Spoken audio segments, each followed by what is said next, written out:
They said the danger ended in 1986 when Reactor 4 exploded in Chernobyl and the people of Pripyat were evacuated within hours, leaving their homes, their toys, their photos still warm on the shelves.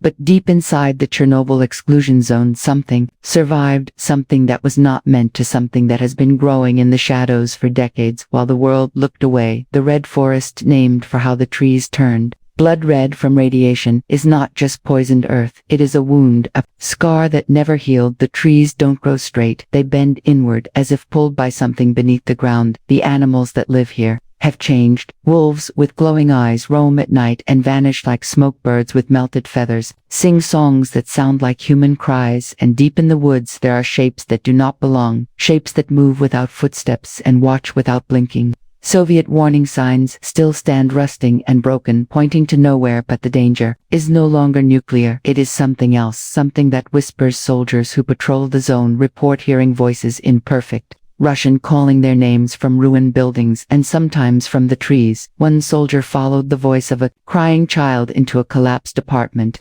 block only to find a burnt doll sitting on a chair and a blood-stained handprint on the wall behind him. He swears he saw someone move in the reflection of a broken TV screen, but when he turned there was nothing, just silence and cold. Another found an old journal in a melted locker near Reactor 4. It belonged to a scientist who had stayed behind. He believed the radiation had awakened something ancient beneath the earth, and he tried to communicate with it. He wrote that it answered back, not with words but with dreams that bled into his waking life. His last words, scrawled in trembling ink, said, "Forgive me, I went too far, and they are awake." His body was never found, only his radiation suit torn open near a glowing chemical puddle in the Red Forest. Old Soviet security cameras once captured footage of figures walking through restricted zones years after they were sealed. Their movements were wrong, too smooth, too slow, and when the tapes were reviewed, they were quickly destroyed by military officials and labeled classified. Years later, a single VHS copy leaked online,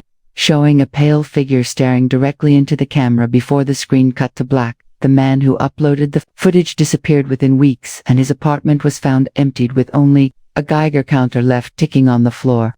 The Red Forest is now locked by steel fences and motion sensors, yet satellite images continue to show shifting patterns in the treetops and unnatural heat signatures deep below the soil. Independent researchers who attempt to explore the zone often lose contact, and their last transmissions are filled with static and distorted voices. One even spoke in a language no expert could identify, but what they all agree on is this: the radiation is no longer the only threat. Something else was unleashed, something that does not decay, something that remembers the moment the explosion tore through reality, something that waits in the dark beneath twisted roots, behind shattered windows, and in the empty eyes of statues that should not move. They say no one lives there now, but sometimes campfires are seen at night deep within the trees, and in the morning all that remains are footprints that lead nowhere. The wind carries voices in Russian, in English, and sometimes in tones not heard before, as if the land itself is trying to speak. Some say it is cursed, others say it is haunted, but those who have seen it say the truth is worse than both, because what sleeps in the Red Forest is not asleep at all. It is listening, it is watching, and it has been patient for nearly 40 years, waiting for the silence to return.